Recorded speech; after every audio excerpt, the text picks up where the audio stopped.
Hi అండి. వేడి వేడిగా అన్నంలో ఈ కర్రీ యేసుకొని తింటే అస్సలు చాలా బావుంటుంది. అమృతంలా ఉంటుంది. మీకు కూడా నోరూరుతుంది కదా! మీరేమనుకుంటున్నారు? గోంగూర పచ్చడి అనుకుంటున్నారు కదా! కాదండి. లాస్ట్ వరకు అయితే చూసేయండి. ముందుగా ప్రాసెస్ చూసేస్తే ఒక 2 ఆనియన్స్ అయితే చిన్న చిన్నగా కట్ చేసుకొని చిల్లీ కూడా ఫ్రై చేసుకోండి. తర్వాత ఒక 2 టమాటీ కూడా చిన్నగా కట్ చేసుకొని వేసుకొని ఫ్రై చేసుకోండి.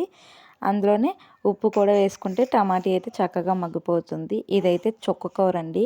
రొటీన్‌గా పప్పులో ఏసే కొన్నా ఇలాగైతే ఒకసారి అయితే ట్రై చేయండి. ఆకు కూడా మగ్గిపోయాక ఇలా గట్టితో స్మాష్ చేస్తూ ఉండండి. చాలా మెత్తగా అయిపోతుంది. నెక్స్ట్ సరిపడా కారం అయితే వేసుకుందాము.